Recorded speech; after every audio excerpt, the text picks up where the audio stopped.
about to see the second of 3 films which have been made to help us size up our enemy, Japan.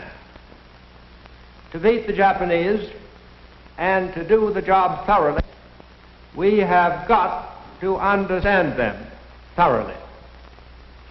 The Japanese are not easy to know. I've lived among them for 10 years, and I can testify that they are as different from ourselves as any people on this planet. The real difference is in their minds. You cannot measure Japanese sense of logic by any Western yardstick. Their weapons are modern, their thinking 2,000 years out of date.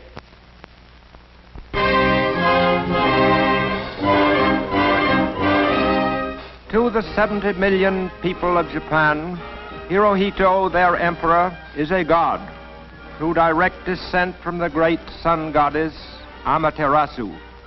They believe that he personally owns Japan, its land, its resources, and even themselves. And they believe that it is the right and destiny of Japan's emperors to rule the whole world. To bring about the fulfillment of this destiny and to destroy all nations and peoples which stand in the way of its fulfillment is the sacred duty of Japan's army and navy.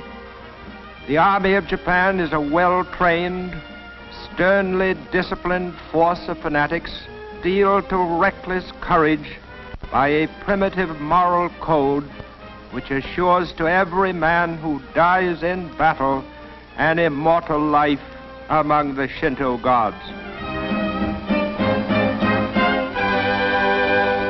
Behind the fighting forces stand all the wealth and power and resources of a people whose national dream is to see Tokyo established as the capital of the world. From Tokyo, the Japanese have for over 11 years been carrying on one long, uninterrupted war.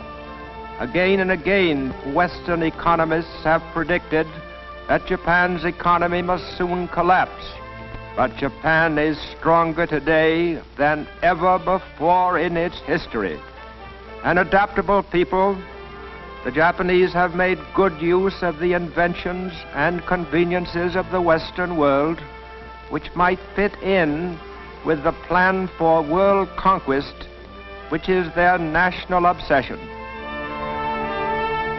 Non-essential industries in Japan have been all but wiped out, for the empire has recognized but one need, the need for the materials of war.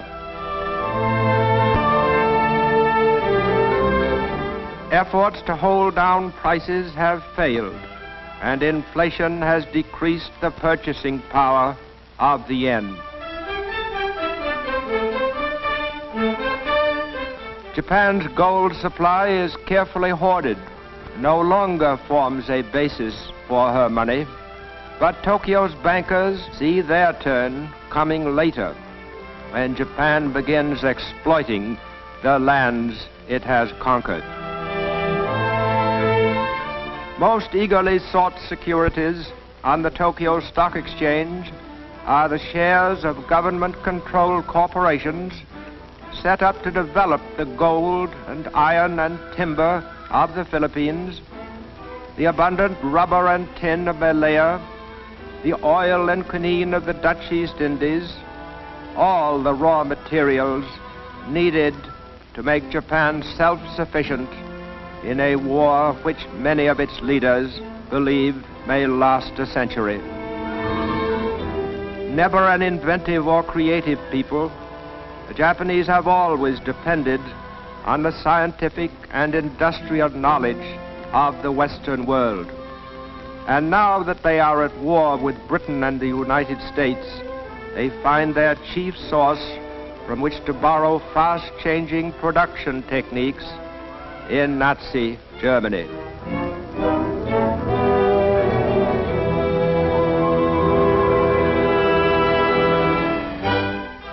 In the theaters of Japan, Nazi methods of propaganda are also copied to good effect.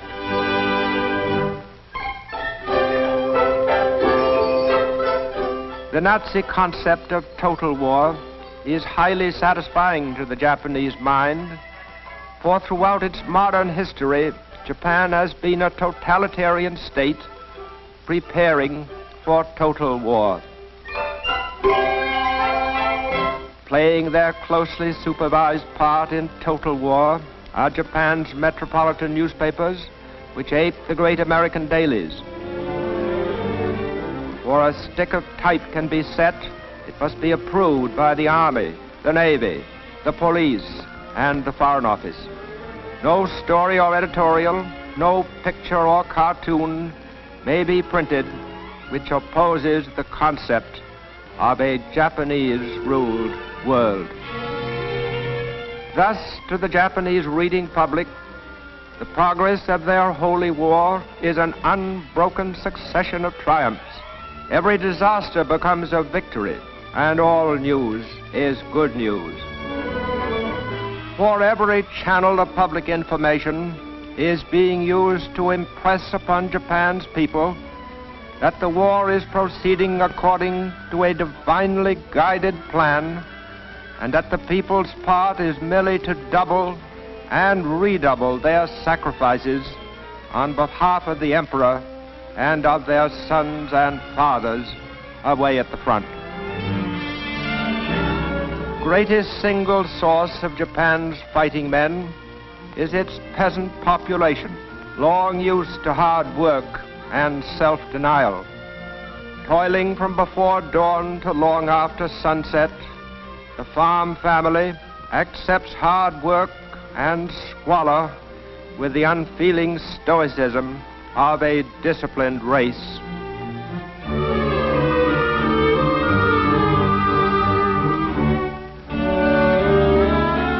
Homes are crudely built with a framework of wooden beams and walls of mud and chopped straw.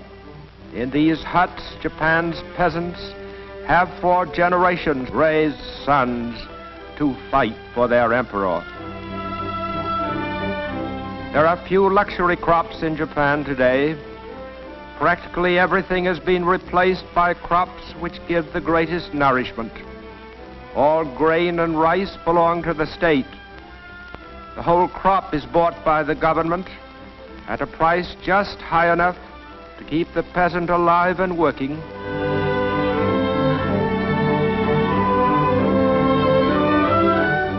And in a nation where land is the chief source of food and life, no square foot of farmland, however meager, is left untilled.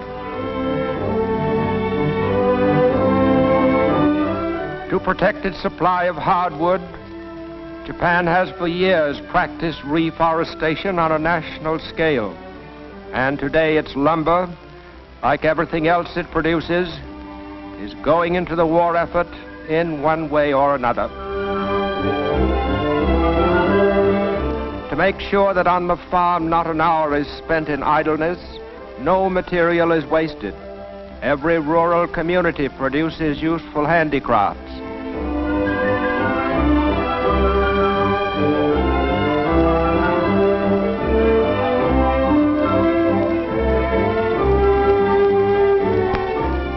In the towns and villages, home industry is also the rule, and in these homes lies much of Japan's industrial strength. With each home a miniature factory, the nation's total production is almost beyond estimate. With the same fanatic zeal that inspires the soldiers, whom they so devotedly support, the Japanese people are today working for the destruction of the land they fear and hate most of all, the United States. A land which more than any other, the Japanese have cause to remember with gratitude and affection. When, in 1923, Japan was racked and broken by an earthquake, it was the United States which was first and most generous in giving aid. Into Tokyo and scores of other shattered and suffering cities poured millions of American dollars, shiploads of American supplies, to save lives, to heal the injured, and to help rebuild Japan. Today, Japan's restored cities are filled with mills and factories turning out materials of war. In these factories, there is no shortage of labor.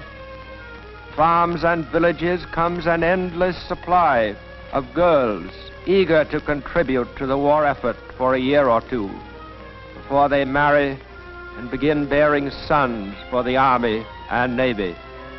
Willing to work 14 hours a day for little more than room and board, they find factory meals of boiled rice, fish, and tea better fare than they had at home. Since nearly a decade before Pearl Harbor, Japan's heavy industry has been mobilized on a war footing. Its materials, machine tools, and workmen integrated into a long-range program to build up and maintain the Japanese war machine. To make up for shortages of strategic materials, it accumulated great stockpiles of raw materials by importing them from China, India, the Netherlands, East Indies, and from Western nations.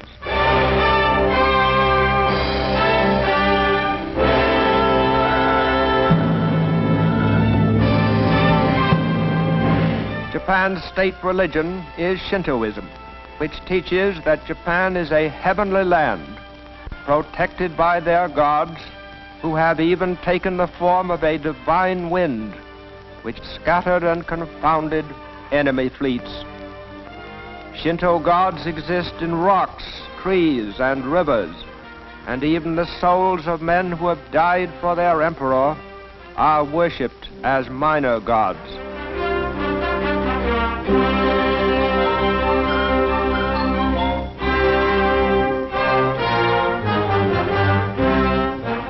And in the immemorial fashion of these ancestors, they fortify with pageantry and savage symbolism the belief that innumerable and deities in them to be the conquerors of the world. Early in life, Japanese school children learn to feel the proper reverence for national heroes, for by implanting such devotion, the empire is assured of a youth imbued with fanatical courage and militarist ideals.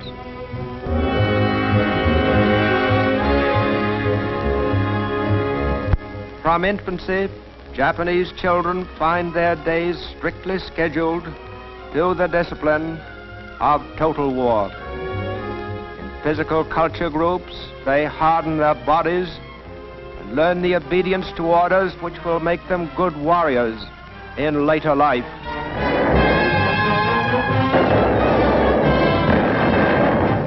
By wreaking pitiless destruction upon unarmed cities and their helpless people, and by slaughtering all those who stand in Japan's way, the young Japanese will win honor and grace in the sight of his gods. For they have decreed that it is Japan's destiny to achieve mastery over the whole world, to bring to all peoples the blessings of the samurai code.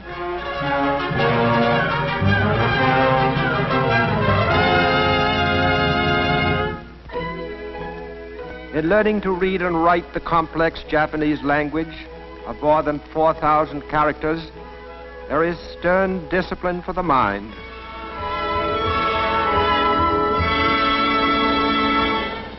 Never are they allowed to forget that the way of Japan is the way of the warrior, and that modern weapons of war are as glorious as the samurai swords with which their ancestors won honor and immortality. To the Japanese child, these are not mere planes and ships, but symbols of the conquering might of his august emperor. As he grows older, the future Japanese soldier devotes a large part of his time to the study of warfare. He learns to submerge his individuality in mass drills and maneuvers which teach him the fundamentals of the life he will soon lead.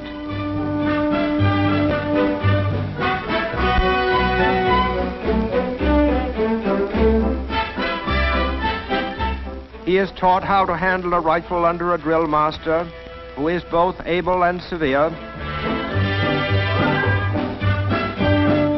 He is trained so that handling a gun becomes second nature to him, in preparation for the time when he will be a full-fledged soldier ready to die for his emperor.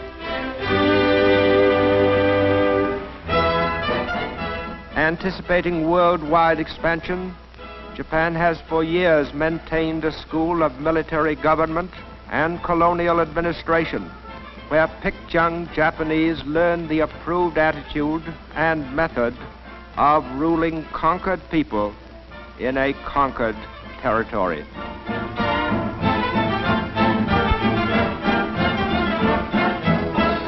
The Emperor's future Gauleiters lead a Spartan existence, become used to the simple rations which be their lot until the day of final victory.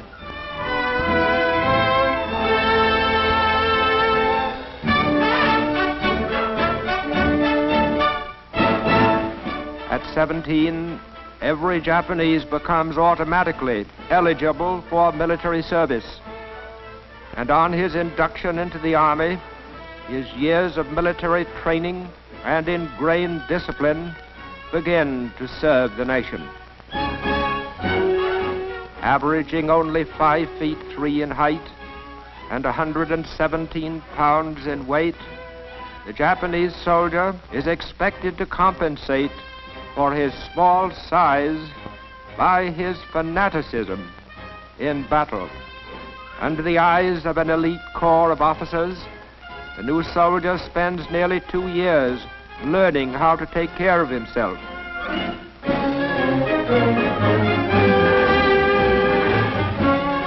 And it is a matter of pride with each Japanese soldier that he conform to the accepted pattern.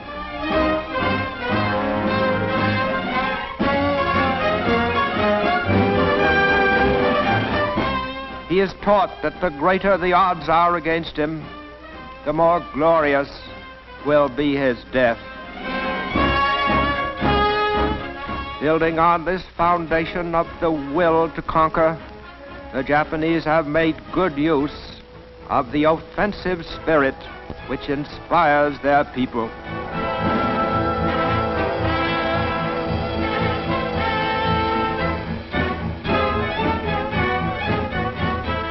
Today, they believe themselves well on the way to realizing their imperial dream, the dream of uniting all mankind into one worldwide household with Japan at its head. This, then, is the enemy, primitive, murderous, and fanatical. This war machine, this empire can be beaten. But let us make no mistake, for total victory, we must make total sacrifice. Against the madness of Japan, nothing less than all our efforts will suffice to bring peace and security in our time.